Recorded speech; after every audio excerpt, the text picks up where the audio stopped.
What's going on, dudes and dudettes? So yes, the women of Troy for the basketball side did get a big-time victory against the number one team in the nation, the UCLA Bruins. And like I said, they got that victory, 71-60. So a nice upset there. Juju Watkins stepped up finally with 38 points, 11 rebounds, 5 assists, and 8 blocks. She also reached 1,500 career points during that game, which is pretty cool. And it's the first time ever. She's the only NBA, WNBA, or Division I women's or Division I men's player this century to have 35 plus points, 10 plus rebounds, 5 plus assists, 5 plus blocks, and 5 plus three-pointers made in a one single game, which is pretty insane. And it's the first win for the women of Troy versus an AP number one ranked team since 1983. So yeah, a lot of history being made on one night the other day. Great to see them get that victory. They fought the entire time. It was back and forth. UCLA definitely deserves to be the number one team right now, but luckily Juju stepped up, and yes, they do get another opportunity against the Bruins in a couple of games. I think it's like 3 or 4 games, and they play again at UCLA, so we'll see how they do there. But as of right now, big time victory should help them secure at least one of those 1 or 2 seeds in the tournament coming up. And a 3-star local California defensive end / tight end. He's considered an athlete. His name is Andrew Williams. Did commit to USC the other day. He is the class of 2026. So, yes, he is a 3-star right this second. He could jump up to a 4-star. You never know. But definitely trying to get any of the type of traits. So this guy's definitely those type of guy where he is like 6'5", already 200 plus pounds, and he plays multiple positions, had a bunch of touchdowns too while playing on offense, and a lot of good defensive stats as well. So he can play either way. Hopefully he'll decide on one in his senior year, and USC will be able to keep him there once he gets into college, but we'll see how that goes. And there was a player who recently talked about a bunch of his offers. His name is Sidney Royleo, and he's in the class of 2027. He's like 6'6", 295. I believe he's an offensive lineman or defensive end, and he's talked about his USC offer, which is pretty cool. He also had a Duke offer. Talked about him in the video a couple of days ago for Duke, so that was pretty cool. And there's a player who's a 4-star running back, Favor Akai. He set up a June 6th visit to see, which is pretty cool. And then a top 100 defensive back, Jontavius Wyman, makes an official visit set up for USC in June 13th to the 15th. So yeah, he's a pretty good, talented player. Isun Tafa, he's a 4-star interior offensive lineman. It's like 6'4", 300 plus pounds. He set up a June 13th visit to USC, so that's pretty good. And then this really talented, like 2027 4-star receiver is reclassifying to the 2026 class. His name is Ethan Booby Feaster, and he's down to 12 schools, and USC is one of them, so that's nice to see. And then a top 6 edge, Jamarian Carlton, a 4-star, has his top 6, and it's USC makes it. So I forget if he's 2026 or 2025. I'm pretty sure he's 2026.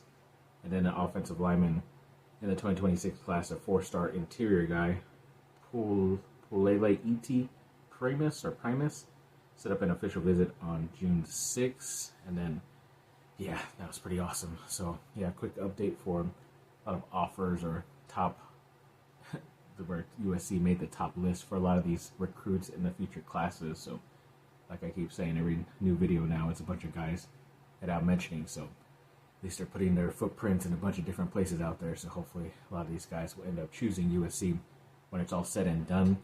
And there were 3 ex-players invited to the NBA, the NFL Draft Combine.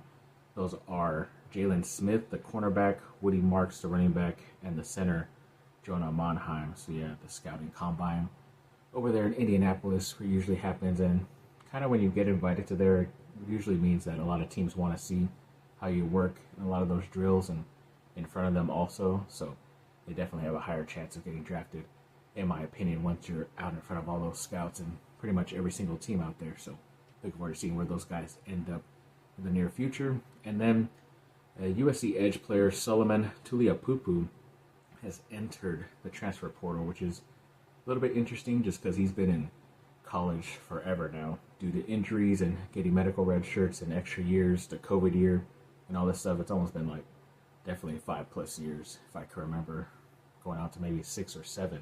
But I guess a lot of people didn't think he was going to get granted this extra year, but looks like he did. So congrats to him, and I guess he's going to test out to see where he can end up getting more playing time. So either way, good luck to him. And the USC men's basketball side did get a victory the other day against Penn State, 92-67. So yeah, that was a nice big-time Big Ten victory and a nice blowout there too. So hopefully that helps them out once they get into the Big Ten tournament and see how far they could go, at least in that first tournament. And then USC football made it official with Matt Steinecker for their executive director of player personnel. He was that ex-Wisconsin, if I'm not mistaken, like same type of GM stuff. So they finally added him officially. So that was great to hear. Then there was a player who's a 5-star. His name is Christian Collins, and it looks like he's down to USC and probably like 5 or 6 other talented schools. I believe he's a basketball player, so they're hoping they get him. And then House of Victory had a nice couple bit of signings. They signed the new defensive back DJ Harvey, the second-year defensive end Anthony Lucas. Actually, it might be his 3rd year, to be honest. The first-year running back Riley Wormley, and a first-year defensive back James Johnson. I forget honestly if he is his 1st year or his 2nd year with the program, but either way, congrats to those 4 gentlemen being able to make some money off their name. And the baseball team did get their first victory of the season in the very first game this year against George Washington, 15-2. So congrats to them. And the men's volleyball team were able to beat up some team, it's the Chargers something, I forget what it was called, but they beat them up 3-0. So that was great to see.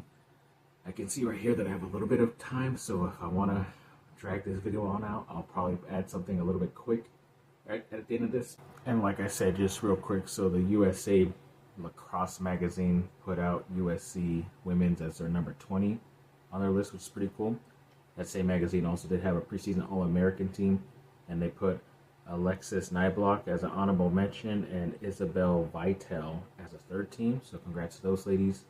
Even the T. Wharton, I think I'm saying that correct, watch list put Catherine Lord on there, so she's probably pretty talented. And they also got that first victory of the season against Cal, 17-6, which was great to see. And they also had some pretty great signings too.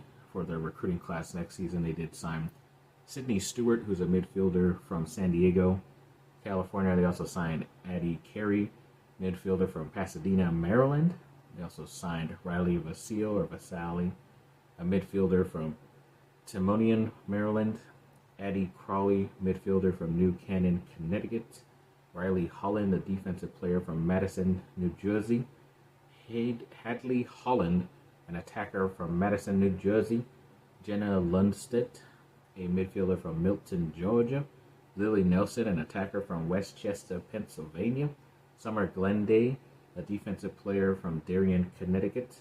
And yeah, pretty good, talented class coming in next year. So yeah, they're going to be ready to go. This team, the lacrosse team, especially on the women's side, was still pretty good. So you'll hear me talk about other different teams here and there, other different sports for like USC or Duke, especially now that I'm getting more into some of the other ones. And if they pop up too, sometimes like you have to go searching for some of these sports because they're not as popular or get much likes or reposting like that from even like the main USC or Duke account. So you kind of have to go say like, oh yeah, they reposted something here, so go and check to see the score. So as long as they are winning, I will report on them. So yeah, pretty cool.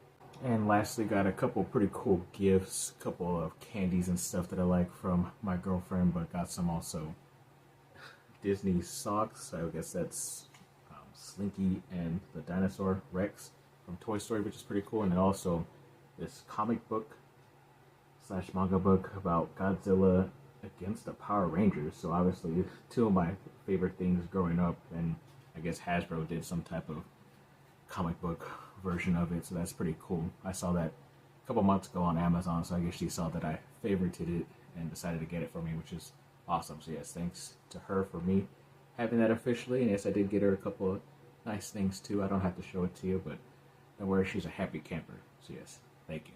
Thank you for watching, people. Like and subscribe, comment down below. Let me know what y'all think. Have a great rest of your day. Bye. Fight on.